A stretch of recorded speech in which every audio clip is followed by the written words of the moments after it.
The emergency session of the Xylosian hegemony had been called with unprecedented urgency. A tension that crackled in the recycled air, an unspoken dread, filled the Grand Council chamber, pulling delegates of 1,000 diverse exotic forms from across their vast thousand-system empire.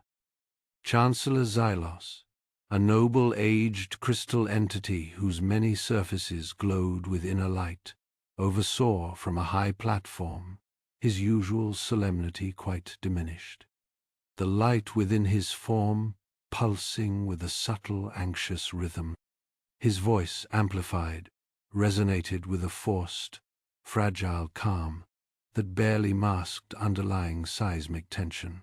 "Esteemed delegates," Xylos began, his gaze sweeping across the assembled dignitaries, 5 standard centuries have passed since our enlightened predecessors, under the solemn Great Banishment Accords, saw fit to exile the nascent, volatile species known as humans. They were consigned to the remote planet designated RX 734. He paused, a slight flicker disturbing the smooth luminescence of his crystalline structure. A planet we conclusively deemed a toxic, tectonically unstable, utterly uninhabitable hellscape, fit only, as the Accords state, for their inevitable and unlamented oblivion. Behind him, the main view screen, a vast expanse that usually displayed symbols of hegemony, authority, or tranquil nebulae, now showed archival footage. The stark, swirling red-browns of RX 734, a maelstrom of chemical storms and barren, cracked land. A low murmur, a rustle of chitin, and whispers in sibilant tongues, rippled through the assembly ancient history. A footnote. Some older delegates, beings whose lifespans dwarfed human comprehension, shared a look of grim, historical satisfaction. Then the view screen flickered. A violent tear of static ripped across the desolate image of RX 734. The archival footage vanished, reap-infused with shocking, impossible clarity by a real-time transmission. Gone were the toxic clouds and barren wastes. Instead, a breathtaking vista unfolded. A vibrant, verdant world, continents swathed in impossible greenery, oceans sparkling a deep sapphire blue, intricate, glowing cities, their architecture a harmonious blend of art and engineering, nestled within landscapes that spoke of centuries of careful cultivation. It was a stark, almost offensive contrast to RX 734's bleak historical records. Before this impossible image, a human woman materialized.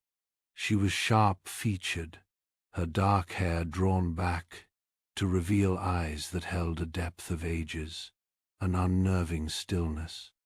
She was clad in a simple, dark blue uniform, unadorned save for a subtle, unfamiliar insignia.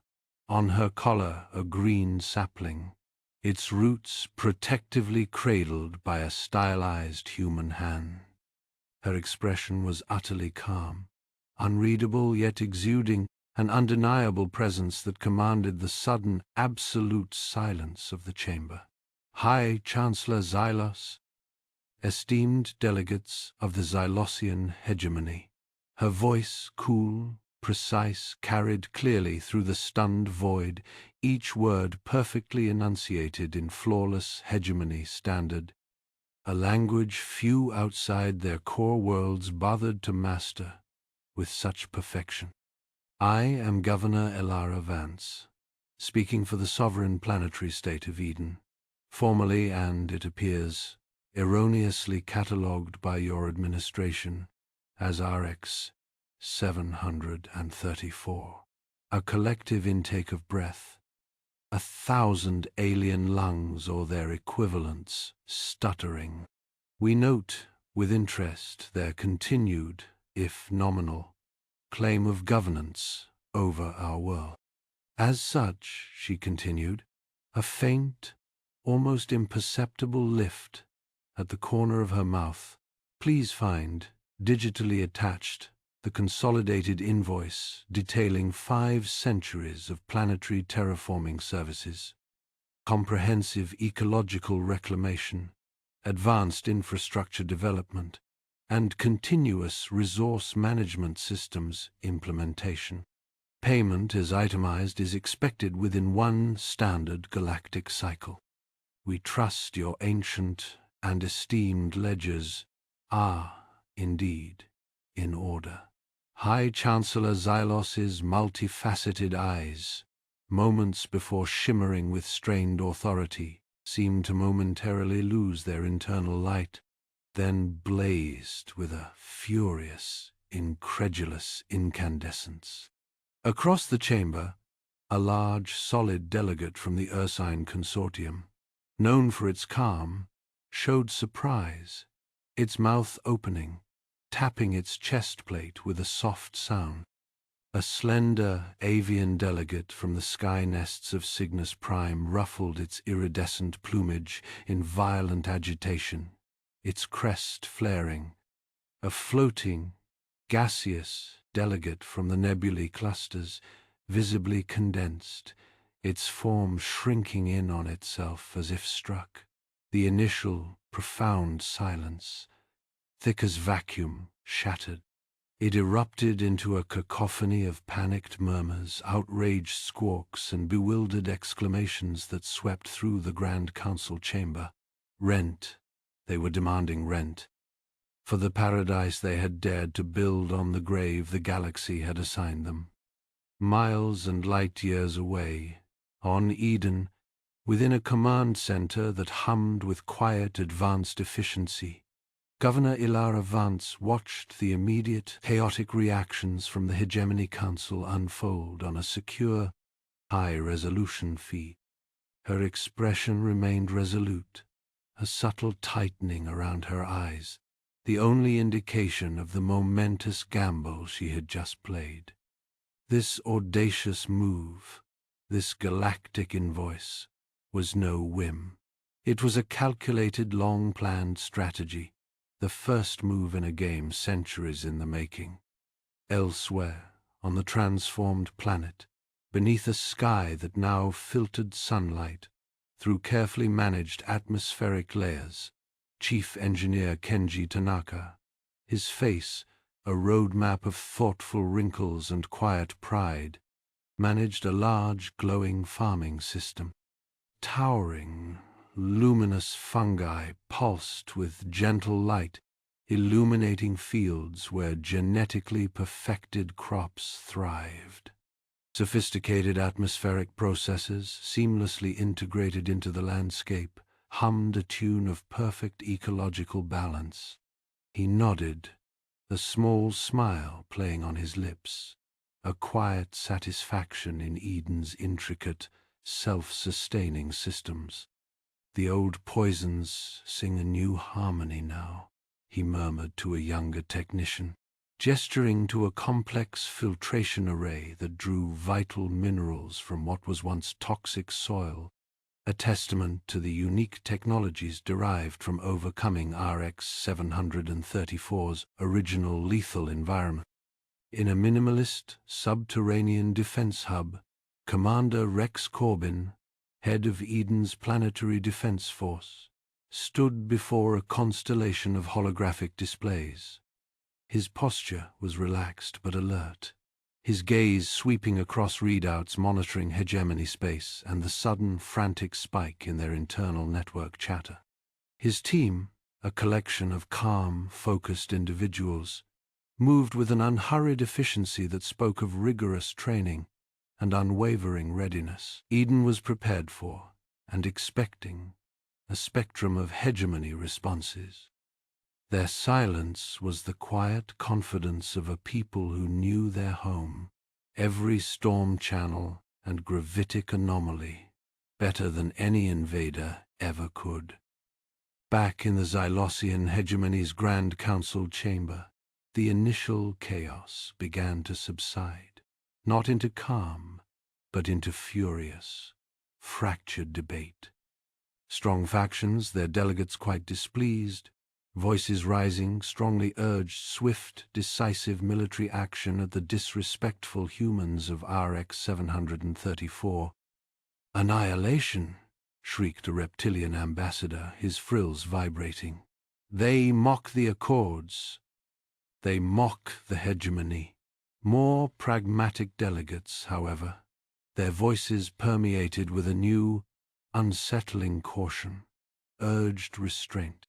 They advocated for investigation, for a thorough assessment of this Eden and its true capabilities, their composure visibly shaken by the impossible transformation of a planet they had condemned. High Chancellor Xylus, his crystalline facets flickering erratically as he absorbed the conflicting outcries, struggled to reassert his authority over the internal uproar. He struck his ceremonial gavel, its resonant chime cutting through the din. "Order!" he commanded, his voice regaining some of its former power, though the strain was still evident. "Order! This development requires careful consideration." The hegemony leadership, after a hurried private consultation, crafted an initial dismissive official statement to the wider galaxy. It downplayed the unverified human transmission from a defunct penal colony, attributing it to possible rogue elements or technological malfunction, and imperiously demanded Governor Vance present herself forthwith to the Council for censure and clarification. Covertly, however, Xylos authorized the immediate dispatch of top-tier intelligence assets to gather all available data on the current status of RX 734. On Eden, Governor Vance, flanked by Kenji Tanaka and Rex Corbin in her serene command center, calmly received the hegemony's public dismissal and the private, more pointed summons. A wry smile touched her lips. Without hesitation, she dictated a reply.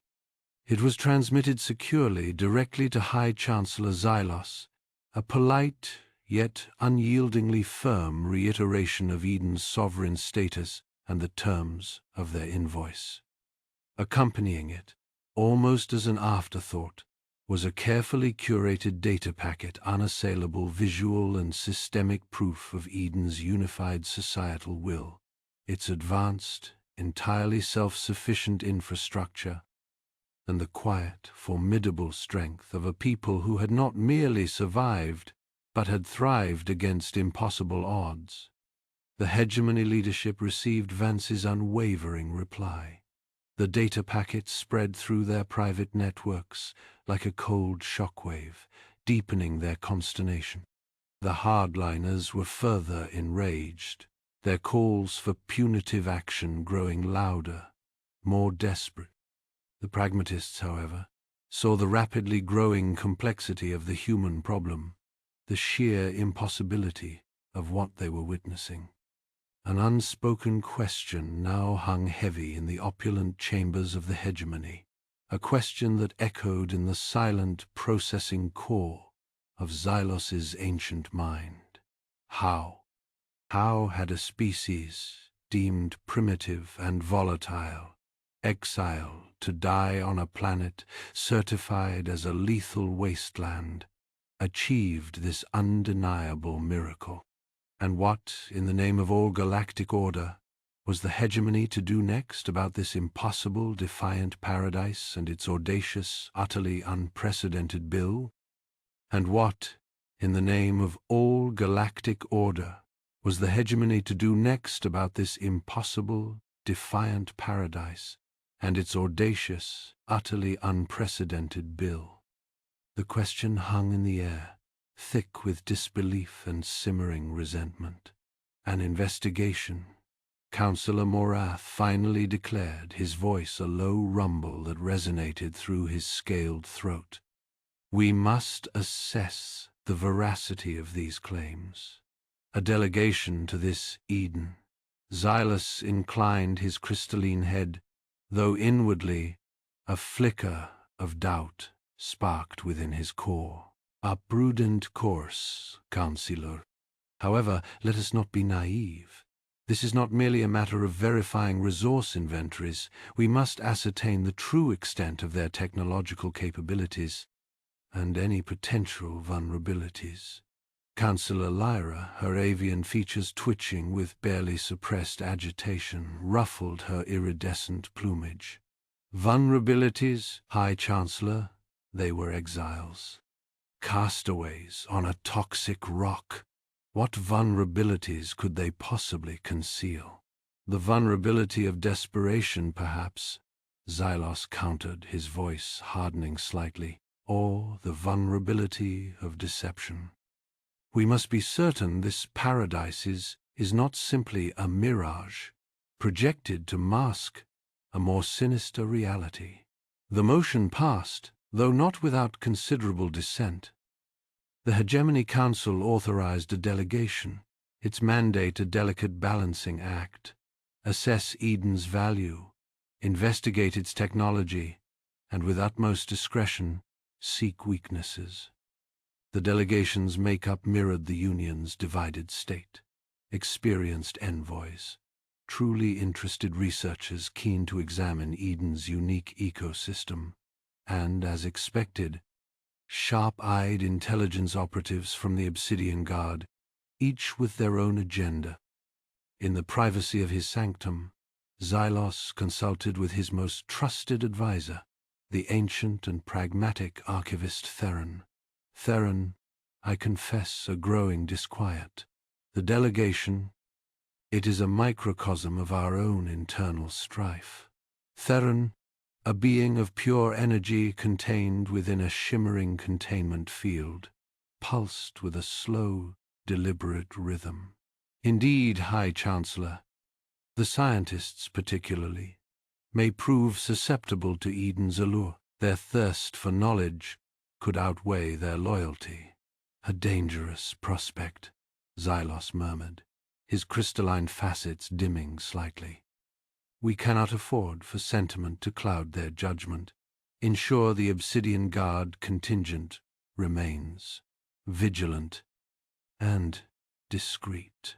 Meanwhile, light years away, in a command center carved into the living rock of Eden, Commander Rex Helljumper Corbin watched as the Hegemony delegation's ships approached. His team, a mix of seasoned experts and tech staff, worked with calm precision, accessing and studying the group's coded messages. "Fascinating," Lieutenant Anya Sharma murmured, her fingers flying across the holographic console. Dr. Aris Thorne, lead xenobiologist, seems genuinely excited. "He's practically drooling over our atmospheric composition reports," Corbin grunted. "Scientists, predictable. What about the Obsidian Guard?" "Ah, now they're interesting," Anya replied, a wry smile playing on her lips. "Operative Kalen, in particular. Multiple encrypted channels, sophisticated surveillance protocols. He's planning on taking a very close look at our miracle, Commander." "Let him," Corbin said, his voice a low growl. "Just make sure he doesn't see anything we don't want him to see." The Hegemony delegation arrived in orbit, their sleek, angular ships dwarfed by Eden's vibrant blue-green expanse. Initial scans painted a picture both wondrous and unsettling. "Incredible atmospheric readings," Dr. Thorne exclaimed over the comms. "The oxygen levels, the biodiversity. It's unlike anything I've ever encountered." But Operative Kalen was less impressed. "Report an unusual planet-wide energy grid, Chancellor," he stated, his voice tight with suspicion. "Its configuration is unconventional, unlike anything in Hegemony databases." Governor Ilara Vance greeted the delegation at a meticulously prepared landing zone, a verdant clearing amidst a forest of towering bioluminescent trees. Her expression was calm, her eyes sharp and assessing. "Welcome to Eden," she said, her voice clear and resonant. "We trust your journey was uneventful." She emphasized Eden's commitment to transparency, offering a carefully curated tour designed to showcase the planet's achievements. The first stop, a showcase city, a testament to the harmonious blend of nature and technology. Buildings woven from living plants, powered by solar energy and geothermal vents, seamlessly integrated into the landscape. Advanced recycling systems processed waste with near-perfect efficiency, leaving no trace of pollution. Chief Engineer Kenji Tanaka, his eyes gleaming with pride, led the scientists through a terraforming facility. He explained how Eden had repurposed the toxic elements of RX 734, turning liabilities into assets. He showcased a device that converted atmospheric pollutants into usable energy, a process he described as teaching the toxins to sing a new song. Dr. Thorne was visibly awestruck. "Remarkable," he breathed, his fingers tracing the intricate patterns on the device. "The ingenuity, the sheer audacity." But Operative Kalen remained unconvinced. While the others marveled at the city's beauty, he surreptitiously activated a hidden scanner, attempting to map the city's underlying infrastructure. He didn't get far. Eden's integrated environmental monitoring system, a network of sensors woven into the very fabric of the planet, detected the unauthorized scan. The system subtly interfered with Kalen's equipment, feeding him false or incomplete data, painting a picture of harmless geothermal vents where, in reality, lay heavily shielded power conduits. The hegemony scientists returned to their quarters buzzing with excitement, their datapads filled with readings and observations. The Obsidian Guard operatives, however, remained skeptical, convinced that they had only seen what Eden wanted them to see. During a demonstration of Eden's atmospheric processes, Tanaka, caught up in his enthusiasm, inadvertently revealed a crucial detail. And the core of the system, of course, is based on reverse-engineered technology from a rather remarkable artifact we unearthed deep within RX 734's crust. Precursor, we believe. A hush fell over the room. The term precursor carried a weight that transcended mere scientific curiosity. It spoke of ancient, unknowable power, of technologies that defied comprehension. Vance, ever composed, quickly steered the conversation away from the artifact. "A minor component, really?" she said smoothly. "The true marvel lies in the human ingenuity required to adapt it to our specific needs." Later, as the delegation prepared for dinner, Dr. Thorne approached Vance privately. "Governor, I must confess, I am intrigued by this precursor artifact. Would it be possible to examine it more closely?" Vance smiled politely. "I understand your curiosity, Doctor. However, the artifact is currently undergoing extensive analysis, perhaps at a later date." The next day, the delegation expressed interest in exploring Eden's extensive underground infrastructure. Vance politely declined, citing safety concerns due to ongoing geological surveys. As the delegation boarded their transport, Commander Corbin subtly increased the security presence, his actions a silent warning against further unauthorized exploration. His eyes met Kalen's, a brief, unspoken exchange that conveyed a clear message. "We are watching you." The hegemony delegation prepared its report, a document as divided as the individuals who had compiled it. The scientists praised Eden's achievements, marveling at its ecological harmony and technological prowess. The Obsidian Guard operatives, however, expressed deep concerns about hidden technologies, potential military capabilities, and the unsettlingly unified nature of Edenite society. High Chancellor Xylos received the conflicting report with growing unease. The whispers of precursor technology, the hints of hidden depths, it all fueled his growing suspicion that Eden was far more than it seemed. He privately ordered a deeper investigation into the precursor artifact and Eden's underground infrastructure, tasking the Obsidian Guard with uncovering the truth by any means necessary.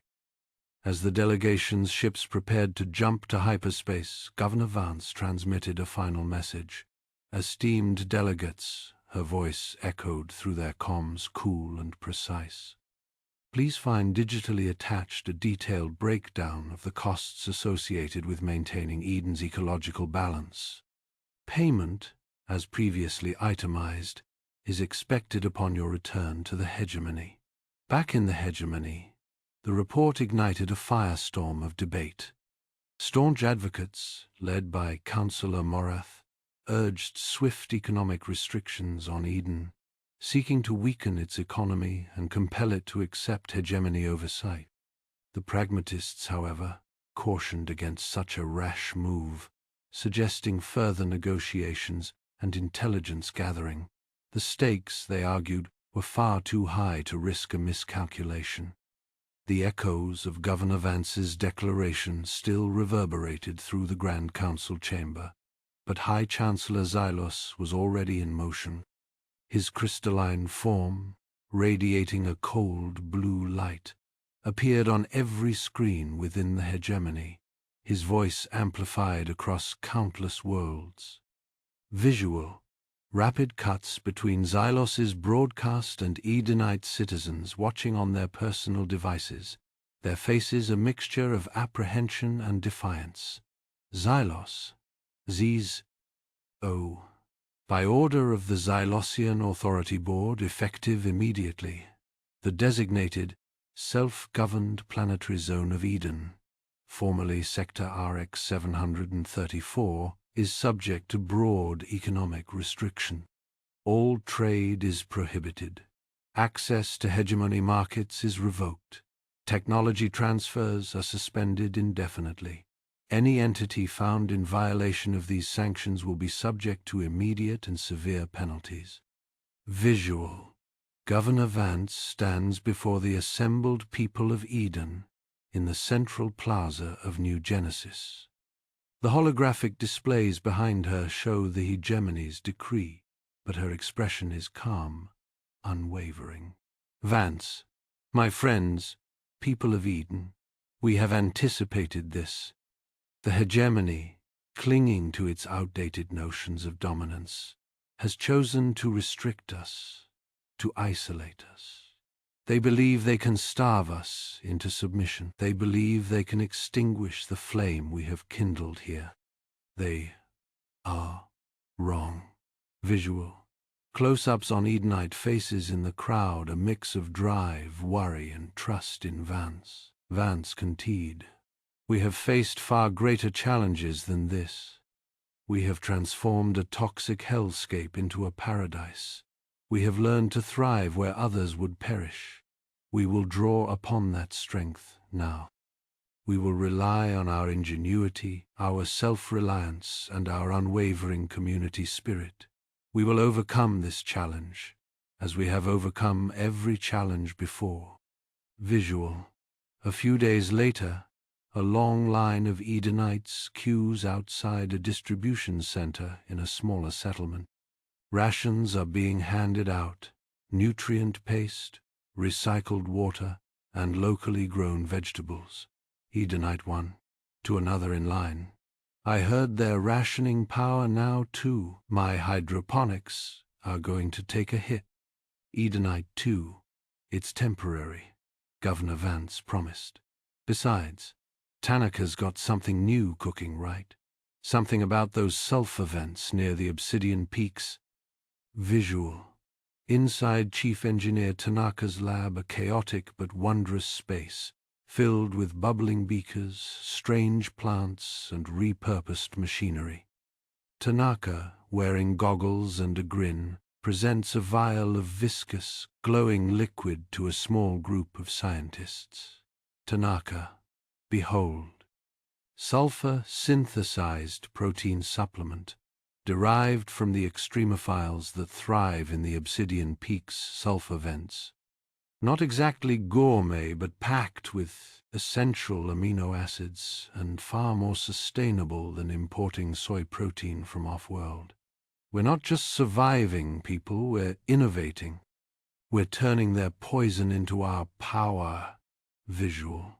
A sleek Edenite freighter approaches a space station orbiting a neutral planet, representatives from a previously unseen species. The Krill await them. The Edenites present samples of their products. Edenite Trade Envoy. These are samples of our radiant weave fabric. Woven from fibers cultivated in radiation-rich environments, they offer unparalleled protection against electromagnetic interference and extreme temperatures, ideal for deep space exploration or hazardous environments. Krill representative, examining the fabric with interest. Intriguing. Your methods are unorthodox, but the properties are undeniable. The hegemony sanctions do not extend to us. We are prepared to offer a substantial trade agreement. Visual. Back on the hegemony flagship Indomitable, High Chancellor Xylos watches a recording of the Edenite Trade Envoy. His crystalline facets darken with anger. Xylos, to his aid. They dare circumvent our authority, increase the restrictions, target their energy exports, identify and blacklist any entity trading with Eden. They will learn the price of defiance. Visual. A clandestine meeting on a dimly lit space station. An Edenite smuggler meets with a contact from a hegemony member world. Edenite smuggler, whispering, "I need those medical isotopes. Our reserves are dwindling." Hegemony contact, handing over a container. It's not easy getting these past hegemony patrols. The price has doubled. Edenite smuggler, we'll pay it. Edenites don't forget their debts. Visual. Governor Vance meets with a representative from the Valerian Consortium, a powerful economic and military force rivaling the hegemony. They sit at a polished table, holographic displays showing trade charts and strategic maps. Valerian representative, Governor Vance, the Valerian Consortium admires your resilience. We see potential in Eden, a unique opportunity to diversify our supply chains and challenge the hegemony's stranglehold on the galactic economy. We propose a mutually beneficial trade agreement, access to our markets, technology sharing, and, should the need arise, military assistance. Vance, carefully. The people of Eden value their independence, representative. We are wary of replacing one master with another. What are your terms? Visual. A brief, almost subliminal glimpse of a complex alien artifact buried deep within an Edenite research facility. Its surface shimmers with an unknown energy. The camera quickly cuts away. Narrator. Eden's unique economic model wasn't solely based on repurposed toxins and innovative spirit. Whispers circulated of something more, something ancient, something the exiles had unearthed long ago within the Hellscape's depths. Visual. Inside an Edenite power plant, alarms blare. A security team led by Commander Corbin races to intercept a group of shadowy figures attempting to sabotage the facility. Corbin, into his comm, Security Team Alpha, intercept. They're targeting the primary coolant regulators. Don't let them reach the core. Visual. Corbin and his team engage the saboteurs. The fight is brutal, showcasing Corbin's team's skill in close-quarters combat and their knowledge of the facility's layout. They use the environment to their advantage, navigating narrow corridors and utilizing repurposed industrial equipment as weapons. The visual, the saboteurs, are apprehended. One of them is revealed to be wearing a hegemony uniform. Visual, a transport ship approaches Eden's atmosphere. Aboard is a single passenger, a hegemony scientist, Dr. Aris Thorne. He is greeted by Governor Vance and Commander Corbin. Vance, Dr. Thorne, welcome to Eden. We appreciate your willingness to share your expertise. Thorne, nervously, I couldn't stand by and watch any longer. The hegemony's actions are reprehensible.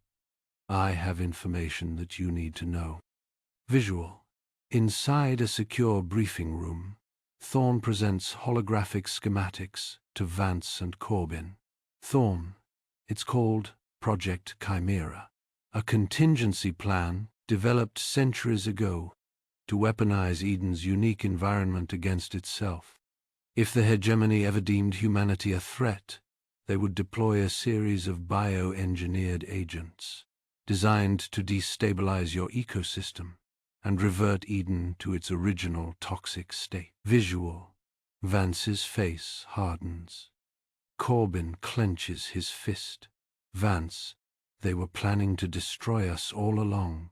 Visual. Vance addresses the galactic community via a secure broadcast. Her voice is filled with controlled anger. Vance, people of the galaxy, I reveal to you a dark secret of the Xylossian hegemony. A secret project, codenamed Chimera, designed to unleash a biological weapon upon Eden, to undo centuries of labor and condemn its people to a slow and agonizing death. This is the true face of the hegemony. This is the future they have planned for us all. Visual. Rapid cuts between scenes of outrage and condemnation across the galaxy. Hegemony delegates are confronted by angry reporters. Member worlds begin to publicly denounce Project Chimera. Visual. Inside the hegemony Grand Council chamber, chaos reigns. Delegates shout and argue, pointing fingers at Xylos. Hegemony, Delegate 1. This is an outrage, an act of barbarism. Hegemony, Delegate 2. Xylos, you have brought shame upon the hegemony. You must resign. Visual. Back in Vance's office, the Valerian representative awaits her. He smiles thinly. Valerian representative, Governor Vance, the galaxy is watching. The hegemony is crumbling. Now is the time to act. The Valerian Consortium reiterates its offer of assistance. We are prepared to provide you with the resources you need to defend yourselves and to secure your future. Visual. Vance stares out at the vibrant landscape of Eden, her expression thoughtful. Visual. On the hegemony flagship Indomitable, Xylos issues a final desperate ultimatum. Silos. Governor Vance, you have defied the hegemony for long enough. Cease all trade with outside factions. Dismantle your so-called toxin-based industries. Submit to hegemony oversight, or face the consequences. Visual. Vance stands before a holographic display of Xylos, her eyes filled with defiance. Vance, High Chancellor Xylos, the people of Eden have endured exile, hardship, and betrayal. We have earned our right to self-willpower. We will not submit. We will not yield. We will defend our home, our freedom, and our future. Visual. In Eden's command center, Commander Corbin addresses his officers. The atmosphere is tense but determined. Corbin. The hegemony is mobilizing its fleet. They're coming to take what's ours. We will meet them with fire. Prepare for war. Visual. Eden's planetary defense forces are put on high alert. Ships are scrambled, Energy shields are activated, and Edenites prepare for the coming storm. Report, Major Okoye demanded, her eyes quickly scanning the group for injuries. Admiral, Jackson began, his voice raspy. The Javan are planning a full-scale invasion using the Nexus Nebula as a staging ground. They intend to convert entire star systems into biomechanical abominations. Oko's crystalline face hardened. Understood. General, alert all sectors. Maximum alert. I want every ship, every fighter, every drone ready. This is not a drill. She turned back to Jackson. Thank you, Major. Your intel may have just saved us all. As the Galactic Council station braced for war light years away, near the sapphire oceans of Eden, holographic displays flickered to life in every city square. The calm, resolute face of Governor Ilara Vance filled the screens. People of Eden, her voice resonated, clear and strong. The Xylossian hegemony has authorized a military intervention. A task force is assembling near our orbit, broadcasting threats and demanding our surrender. They believe they can intimidate us. They believe they can take what we have built. A pause, her eyes hardening. They are wrong. Visual, Edenites stop what they are doing, turning to the screens. Farmers pause in their fields, engineers in their workshops, children in their classrooms. A collective sense of grit settles over them. Effective immediately, I am declaring a planetary emergency. Emergency protocols are now in effect. Resource rationing will commence. Civilian defense drills will be initiated. We have faced hardship before. We have overcome impossible odds. We will do so again. We will defend Eden. We will defend our home. In his command center, nestled deep within Eden's mountain ranges, Commander Rex Helljumper Corbin surveyed the tactical displays. All right, people, he barked, his voice crisp and efficient. Let's show them what a toxic hellscape can really do. Visual, Corbin's fingers danced across a holographic interface, activating Eden's integrated planetary defense grid. Atmospheric regulators, once used to scrub toxins from the air, now pulsed with contained energy, ready to unleash controlled weather patterns. Geological stabilizers, designed to prevent tectonic instability, now hummed with the potential to create localized seismic disturbances. A small hegemony reconnaissance fleet, sleek and menacing, pierced the outer atmosphere, their weapons charged. They were there to probe Eden's defenses, testing response times, identifying vulnerabilities. On the bridge of the lead hegemony cruiser, the captain sneered. Primitive defenses. This will be easier than anticipated. He was wrong. In a hidden laboratory beneath Eden's surface, Chief Engineer Kenji Tanaka chuckled, his eyes gleaming with mischievous delight. Time for a little atmospheric adjustment. Visual. Tanaka's team unleashes a localized magnetic storm, a swirling vortex of electromagnetic energy that disrupts hegemony sensors and communications. The screens on the hegemony ships flicker and distort. Alarms blare, and confused pilots struggle to maintain control. What's happening? The hegemony captain roared. Report! Only static answered him. Corbin seized the opportunity. Launch strike teams, target their sensor arrays and communications relays. Let's give them a taste of Eden hospitality. Visual.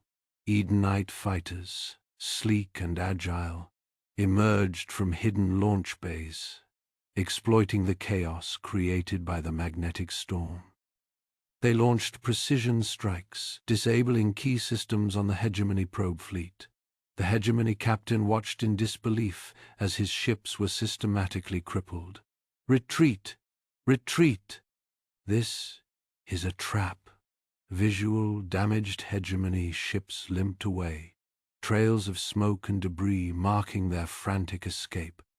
Eden's defenses, though unconventional, had proven surprisingly effective.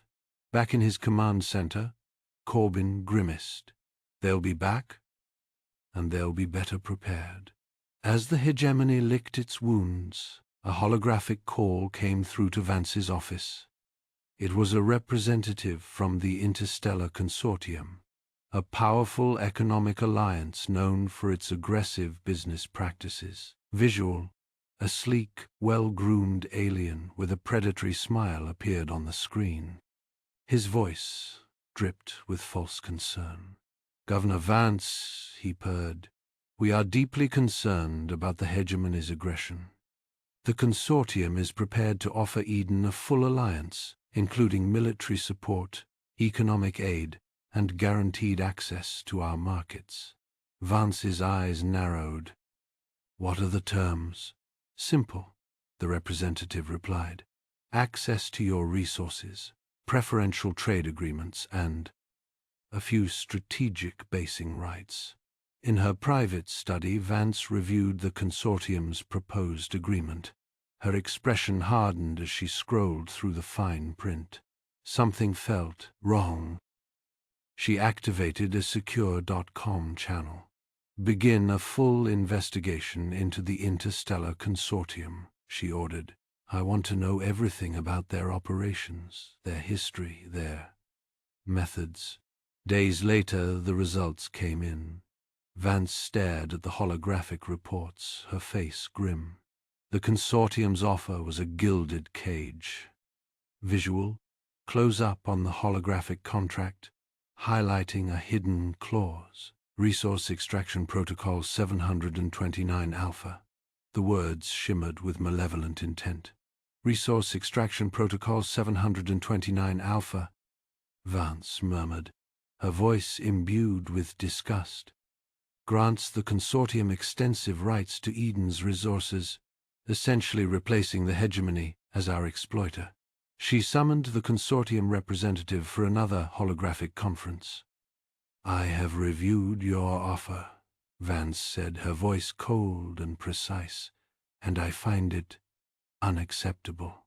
The representative's smile vanished. "Governor, I urge you to reconsider. The hegemony will not be so accommodating." "I am aware of the risks," Vance replied, "but I will not trade one oppressor for another. Your offer is rejected." Visual, Vance terminates the call, leaving the Consortium representative speechless with rage. The screen fades to black. The Consortium wasted no time in publicly withdrawing its offer of assistance, citing Eden's unreasonable demands and lack of cooperation. Montage. Galactic news reports flashed across the screens, painting Eden as isolated and vulnerable. Edenites watched with concern, but their perseverance remained unbroken. The hegemony seized the opportunity, broadcasting propaganda messages across Eden's airspace. "People of Eden," a booming voice declared, "you are alone, abandoned by your allies. Surrender now and avoid further bloodshed." Tanaka, however, was unfazed by the hegemony's threats or the Consortium's betrayal. He was too busy enhancing Eden's seismic defenses. Visual, Tanaka in his lab, surrounded by humming machinery and glowing holographic displays. He activated the seismic network, creating a web of artificial fault lines beneath Eden's surface. "With a little persuasion," he muttered, "we can make this planet very open to new arrivals." Meanwhile, Corbin readied Eden's population for a planetary defense. Visual, Edenite citizens, all ages, training with energy weapons and adapted tools. Their faces were etched with drive, a fierce protectiveness in their eyes. "They want our home," Corbin told them, his voice ringing with conviction. "They want our freedom. They want our future. We will not give it to them. We will fight for it. We will defend Eden to the last breath. The hegemony launched a second, larger attack, targeting key infrastructure and population centers.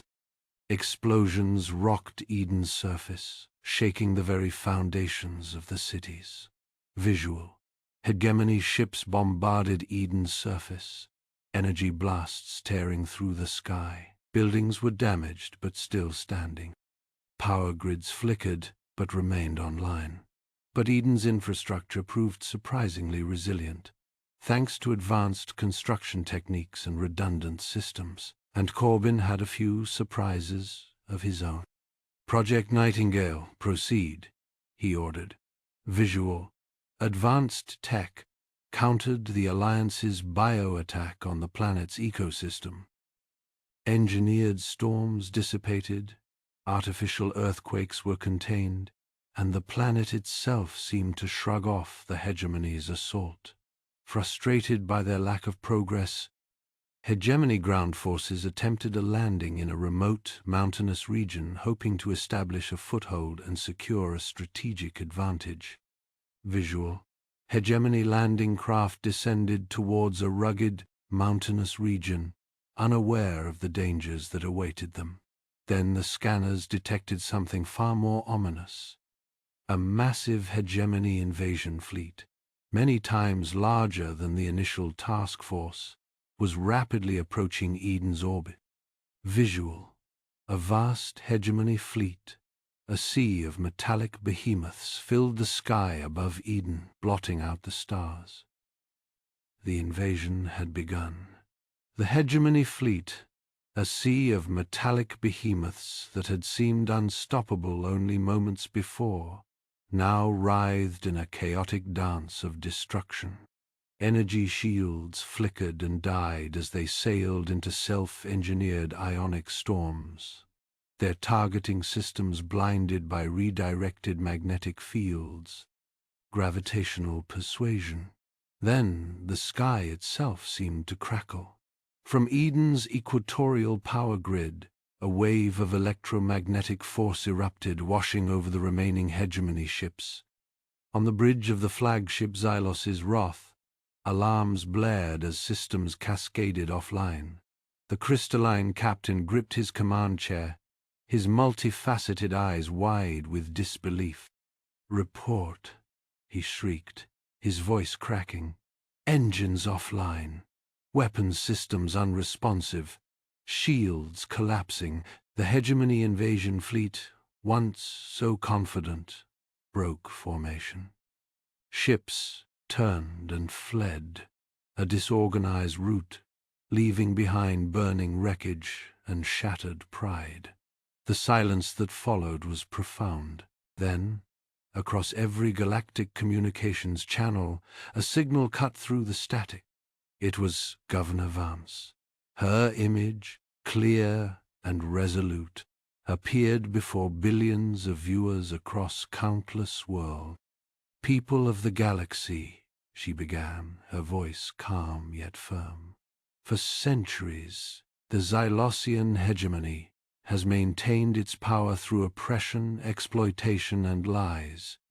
They exiled humanity to a world they deemed a toxic hell, hoping to erase us from existence. But we did not break. We did not surrender. We built a paradise from their garbage, and we have shown them that their cruelty will not stand." She paused, her gaze sweeping across the unseen audience. "We offer you a different vision. A galaxy where justice prevails, where cooperation triumphs over domination, and where every species has the right to determine its own destiny. Join us. Let us build a better future, together." The effect was immediate and seismic. On the Hegemony Council, several members rose, their faces etched with shame and defiance. Councillor Vrak, a hulking reptilian being, stepped forward. "I can no longer be party to this tyranny," he declared, his voice booming through the chamber. "I offer my full support to Eden and its vision for a just galaxy." Others followed, a cascade of defections that shattered the hegemony's facade of unity.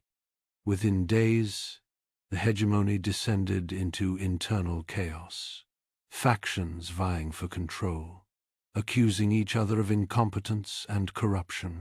Sensing the shift in power, several neutral galactic powers offered to mediate negotiations between Eden and the fractured hegemony. The talks began on Eden, a testament to humanity's newfound strength. Governor Vance, the calm and unwavering center of it all, led the negotiations, her intelligence and persistence disarming even the most hardened hegemony representatives. During the proceedings, Vance presented irrefutable evidence of the consortium's exploitative practices, revealing their greed and corruption to the entire galaxy.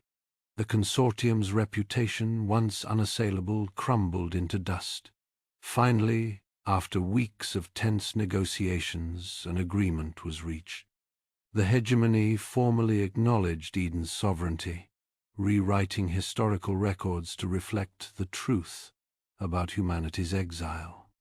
They agreed to pay reparations to Eden in the form of resources, technology, and territorial concession. Importantly, the group pledged to defend human rights and stop bias. Eden was formally recognized as a sovereign power by the wider galactic community and offered a seat on a reformed galactic council. Humanity, once exiled and forgotten, had taken its rightful place among the stars. Later, as the celebrations subsided, Governor Vance stood on a balcony, overlooking the transformed landscape of Eden.